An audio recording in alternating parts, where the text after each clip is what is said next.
Assalamualaikum warahmatullahi wabarakatuh. Waalaikumsalam warahmatullahi wabarakatuh. Hai sobat guru penyemangat, berjumpa lagi dengan saya Ozi dan my wife Helda Yunita. Nah, dalam kesempatan yang berbahagia ini kita bakal mencari tahu bagaimana sih rasanya itu menjadi guru TK. Nah, kebetulan istri saya ini adalah seorang guru TK. Nah, kita bakal coba kita ulik-ulik gimana sih rasanya jadi guru TK, pengalaman jadi guru TK, terus seru atau tidak, atau jangan-jangan guru TK ini adalah guru atau profesi yang diremehkan oleh orang. Kan katanya ya ngajar TK, bukan begitu? Ya. Benar sekali, banyak seperti itu. Cuma ngajar TK gitu. Jadi sebenarnya ayang suka nggak ngajar di TK? Suka dong. Suka ya? Suka beneran ya? Suka beneran. Ya nggak sobat, kalau misalkan nggak suka kan, ini untuk apa kita bertanya? Jadi nanti tidak ada inspirasi yang kita dapatkan, malahan banyak keluhan-keluhan yang berdatangan. Oke. Nah, ini ayang udah berapa lama sih mengajar di TK? Mengajar di TK itu sekitar 1,5 tahun ya. Dari skripsian kemarin sampai sekarang. 1,5 tahun, udah berjalan 2 tahun ya?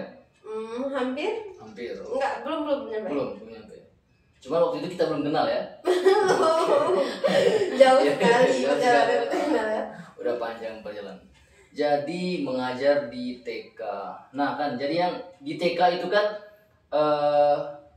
kayaknya cenderung banyak bermain gitu kan. Makanya ada istilah itu belajar sambil bermain atau bermain sambil belajar. Sebenarnya yang benar itu yang mana? Kalau konsep di TK itu yang benarnya itu bermain sambil belajar. Karena apa? Anak usia 4-5 tahun itu aspek perkembangannya lebih banyak ke bermain seperti itu. Lebih banyak aspek perkembangan motoriknya gitu. Lebih banyak pengembangan lah. Seperti itu. Oke, jadi terkait dengan kompetensi atau kemampuan. Biasanya untuk di anak-anak jenjang TK itu kompetensi apa saja yang kemudian diprioritaskan untuk diajarkan dan juga menjadi tanggung jawab seorang guru TK? Oh ya, untuk di guru TK itu sendiri ada 6 aspek perkembangan anak, yaitu yang pertama itu perkembangan agama moral, kedua itu fisik motorik, kognitif, bahasa, sosial emosional, dan satu lagi seni. Lebih menekankan pada itu karena itulah perkembangan usia perkembangan anak. Oke, berarti ada 6 aspek perkembangan yang juga sekaligus menjadi kompetensi ya? Kompetensi pada anak. Kalau misalkan dari 6 kompetensi tadi, apakah dipaparkan atau dijabarkan di rapor nanti? Oh iya, itu di dalam rapor nanti ada, kita lihat perkembangan anak ya, mulai dari perkembangan bahasa, agama moralnya, kognitif, fisik motorik. Yang itu tadi, yang 6 aspek itu tadi nanti dijabarkan. Kita lihat kan dari hari ke hari bulan itu perkembangan anak itu dari mana dia masuk sampai akhir. Sampai akhir nanti kan dijabarkan juga. Dan kalau kami di TK itu memiliki hasil karya anak itu dibukukan. Dibukukan nanti dibagikan kepada siswa, kepada orang tua murid, bahwa anaknya itu sudah sampai sini loh perkembangannya. Pertama itu kan kecil-kecil tahapan ya, untuk menulis. Pertama itu kita meremas dulu, menggambar pola-pola zigzag dulu menulisnya, belum langsung memegang tulis, langsung nulis A, itu belum. Jadi pengenalan dulu terhadap mereka tuh, terhadap pengenalan alat-alat tulis dulu, nggak langsung mereka langsung A, langsung B, itu belum. Oke. Pengenalan dulu. Sepertinya seru ya sobat belajar di TK. Iya, bener ke TK. Mau nggak ya? Nanti kita pikir-pikir dulu. Oke, jadi begini nih. Dari 6 kompetensi tadi kan yang mungkin perlu atau kemudian dicapai oleh siswa atau anak-anak TK.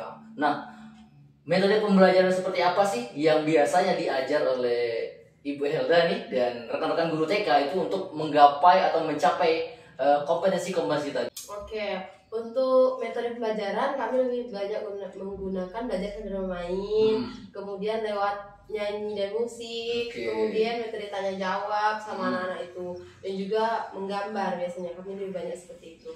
Kalau menggunakan musik dan nyanyi-nyanyi seperti itu, lebih ke penghafalan, misalnya nama huruf bisa A B C D E, itu kan lebih banyak pakai lagu-lagu daripada itu misalnya tulis A. Anak tuh lebih cepat menghafalnya seperti itu. Kemudian menggambar, lebih banyak menggambar juga sih, mencetak biasanya kan. Kemudian juga belajar sambil bermain. Kemudian tanya jawab, misalnya kita media hari ini kucing misalnya ya. Kita itu anak TK itu harus membawa sketsa. Mereka tuh nggak bisa mikir-mikir, nanti pikiran mereka tuh gimana gitu kan. Kita bawa kucing atau bawa kucingnya, bawa objeknya langsung. Misalnya kucing. Ini apa ya? Pasti mereka jawab kucing bu. Nah, jadi itu udah memancing, memancing apa tuh kalau mereka untuk berpikir, oh itu kucing, kucing bu, kucing ada apa aja ya? Pasti ada jawab, ada telinganya bu, ada matanya bu, ada bulunya bu, ada hidungnya bu. Gitu kan macam-macam jawaban anak itu yang bikin ketawa. Bu ada matanya bu, warnanya ini bu, gitu. Oke, berarti boleh dikatakan itu tahap perkembangan usia anak TK itu untuk melatih imajinasi itu dia perlu objek ya? Iya, perlu objek. Jangan sampai dia menghayal-hayal nanti. Kita bilang, anak-anak, kita hari ini dari kucing. Nanti kan kucing. Ya tahu-tahu kucing, tapi persepsi ada yang mereka di rumah kucing hitam, ada yang kucing kuning di rumahnya kan beda-beda seperti itu. Ada yang kucingnya bulunya lebat, ada yang tidak seperti itu. Kucing garam? Oh ya, senjata gitu ya. Lucu kucing hitam. Oke sobat guru penyemangat. Nah, terkait dengan mengajar di TK, saya tuh sering dengar sih ada PAUD, ada TK. Itu memang beda atau memang ada perbedaan dari segi usia atau bagaimana? Kalau TK itu ya taman kanak-kanak usianya itu rentang dari 5 sampai 6 tahun. Kalau PAUD itu 4 sampai 3 tahun. Oke. Jadi kalau berbeda seperti itu, sistem pembelajaran juga berbeda atau memang relatif masih sama? Beda. Kalau kami itu sesuai perkembangan anak, tahap usia anak umur 3 tahun apa, tahap usia umur 4 tahun itu apa, kurikulumnya juga disesuaikan, apalagi yang anak TPA-nya itu kan tempat pendidikan kober ya, bisa dikatakan kober di sekolah itu ada juga. Jadi mereka itu lebih banyak melakukan perkembangan melompat, lebih banyak jalan di rumput, lebih banyak seperti itu. Tahap perkembangannya mulai berbahasanya, kita mulai mengajarkan warna-warna kepada mereka seperti itu, juga bahasa sehari-hari, mulai misalnya menambah kosakata lah, menambah kosakata. Oke sobat, jadi berbicara tentang kurikulum nih, kan sebentar lagi kita bakal melangkah ke kurikulum merdeka. Dari segi guru TK sendiri itu apakah ada perbedaan yang berarti atau perbedaan yang cukup signifikan dari segi pembelajaran? Kayaknya nggak terlalu ya. Kurikulum merdeka itu kami sudah mulai berjalan menerapkan itu, bergulir saja menerapkan. Mulai dari TK, TPA-nya juga sama. Kalau kurikulum merdeka ini lebih banyak action ya kan, lebih banyak praktek membuat apa ya, banyak karya. Kami juga sudah mulai menerapkan. Misalnya kami tema hari ini tema kucing tadi ya, tema kucing. Jadi kita lebih banyak gimana cara kita membuat kandang kucing misalnya, membuat kandang kucing. Kemudian mereka itu dari apa ya? Misalnya kita sediakan apa gitu, stick es krim, sediakan apa gitu kan? Kita lihat pikiran anak tuh beda-beda. Ada yang buat rumah kucingnya kayak gini, ada yang buat kayak peta, ada yang buat lingkaran seperti itu. Silakan mereka mengekspor karya mereka seperti itu. Berarti mereka tuh bebas atau merdeka untuk berekspresi? Iya, merdeka untuk berekspresi tanpa kita menyalahkan. Kalau mereka nggak bisa, kita bilang gini, lebih banyak kedorongan sih, motivasi ke anak TK itu. Kalau salah itu nggak apa-apa gitu. Karena takut anak-anak itu kalau ngomong itu biasanya kalau di rumah tuh kalau salah itu mereka disalahkan, jadi mereka nggak berani berekspresi. Kalau mereka salah, nggak apa-apa, coba lagi, pasti bisa. Jadi mereka tuh semua pasti bisa gitu. Banyak didorong sih. Oke. Nah, terkait mengajar di TK nih, jadi yang kira-kira apa saja sih hal-hal yang mungkin cukup spesifik yang Ayang senangi ketika mengajar di TK? Kalau mengajar di TK sih anaknya itu jujur ya, kalau TK itu dia lebih apa adanya gitu. Dia bilang suka, dia suka, dia nggak suka, dia nggak suka gitu. Tidak bisa di antara kita. Iya, tidak di antara kita. Kalau mereka senang, mereka bilang ke rumah, Bu, aku senang sama orang tuanya. Ma, aku senang sama ibu guru yang tadi. Dia ngajarin seperti itu. Iya. Dan juga kalau dia nggak suka di depan kita, dia nampaknya nggak suka gitu. Misalnya dia menonton, kita belajarnya menonton, dia langsung diam gitu aja. Kenapa? Nggak mau Bu, bosan. Kalau coba ada SMA, nggak berani ke depan guru Bu, bosan. Nggak kan? Jarang dia kayak gitu. Dia lebih kayak gitu. Jadi bagaimana cara gurunya itu belajar itu yang asik dan menyenangkan. Berarti kita secara tidak langsung bisa belajar kejujuran dari anak TK ya. Benar sekali. Berkata apa adanya. Oke, baik. Jadi yang terkait dengan tantangan nih, kira-kira apa saja sih tantangan seorang guru TK yang terutama yang Ayah rasakan saat ini?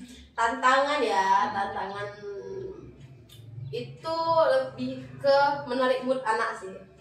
Kadang anak itu dari rumahnya pagi-pagi tuh udah nggak ceria, gimana kita sampai sekolah tuh mulai membuat dia ceria kembali gitu. Kemudian itu kadang anak itu asik dengan dirinya sendiri. Jadi bagaimana cara kita sebagai seorang guru itu menarik perhatian murid agar dia tertarik dengan apa yang kita sampaikan, dengan materi yang kita berikan. Kalau dia nggak tertarik materi kita berikan, ya mereka sibuk sendiri. Kayaknya mereka ada satu objek mainan di depan mereka kan. Dia otomatis nggak kan merespon kita. Kalau karena kita nggak menarik, kalau kita menarik, dia tempatnya mereka main itu nggak akan dilihat mereka. Mereka lebih tertarik pada kita. Oke, seperti itu ya.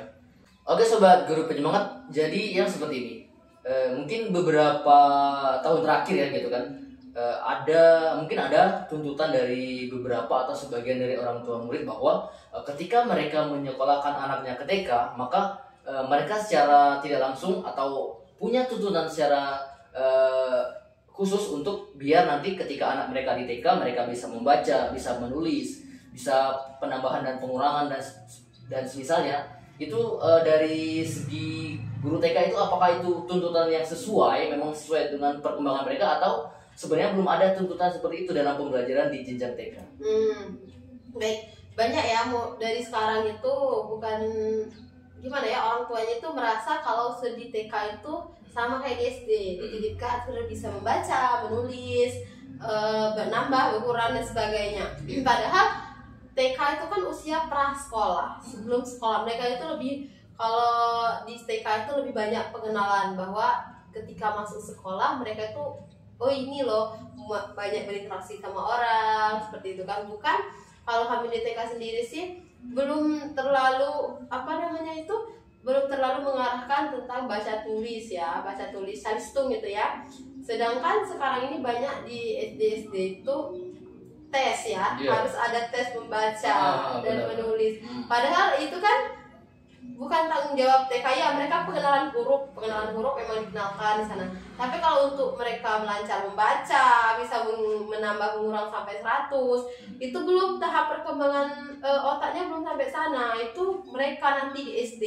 Sebenarnya bisa saja, tapi nanti efeknya itu anak-anak ketika dipaksa, anak-anak itu nggak mau kan dipaksa. Ketika mereka dipaksa untuk berpikir keras tentang calistung itu nanti sekarang nggak ada efeknya ya, mungkin mereka bisa saja gitu, tapi 10-15 tahun kemudian itu mereka trauma bosan gitu, bosan dengan pembelajaran ketika itu juga tidak ada hal baru bagi mereka. Ketika mereka SD kan, masuk SD, ketika mereka sudah tahu baca tulis itu, untuk apa mereka itu lagi, mereka yang dijelaskan gurunya mereka udah tahu gitu.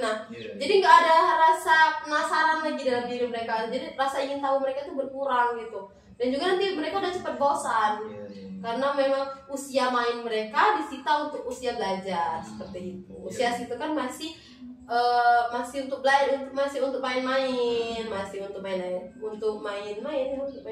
Berarti secara spesifik atau secara khusus itu tidak ada tanggung jawab secara khusus dari pihak TK untuk memastikan bahwa anak ketika keluar TK harus bisa baca tulis seperti itu ya? Tidak ada. Kasihan anaknya nanti terbebani. Karena usianya mereka belum sampai. Oke. Nah, jadi sobat guru penyemangat, pertanyaan terakhir nih ya. Jadi sebelum ditutup nih, apa sih harapan dari Ayang terkait dengan pembelajaran di TK, terutama kepada orang tua murid?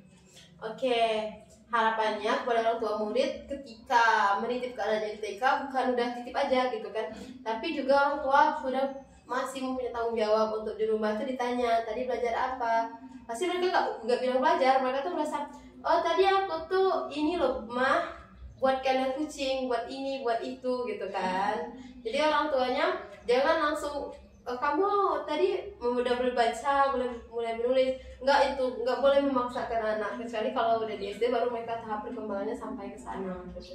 Jadi harapannya kepada orang tua, kita tidak boleh membedakan anak kita dengan orang lain ya. Mungkin kan daya tahap ingatan anak juga beda-beda, kemampuan anak beda-beda. Ada yang mahir di bidang seni, ada yang bahasa. Memang ada sebagian anak yang memang umur sekian itu mereka cepat nangkapnya, udah ada gitu. Tapi sebagian anak itu belum, kalau menurut perkembangan anak, psikologi perkembangan umur anak seperti itu. Berarti memang setiap anak itu unik ya. Unik banget, unik banget. Tersendiri ya. Nggak ada yang sama. Nah, sebagai penutup nih ya sobat guru penyemangat, apa saja pesan-pesan semangat mungkin dari Bu Hilda untuk guru-guru TK, rekan-rekan guru TK se-Indonesia? Oke, untuk pesan-pesannya untuk guru-guru ibu-ibu TK yang di seluruh Indonesia, bahwasanya tetap semangat walaupun gajinya dan dipandang sebelah mata. Untuk mengajar TK itu menurut orang muda, tapi ketika mereka terjun langsung mungkin banyak yang tidak sanggup ya. Salut buat kalian yang tetap semangat, tetap jaga keikhlasannya untuk mengajar TK. Insya Allah ketika kita ikhlas, Allah ganti keikhlasan kita itu dengan segala hal, dipermudahkan urusannya,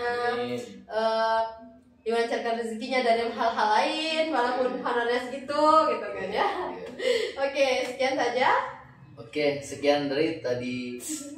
Oke sobat, sekian sajian tadi terkait dengan bincang-bincang atau sharing terkait pengalaman mengajar di TK.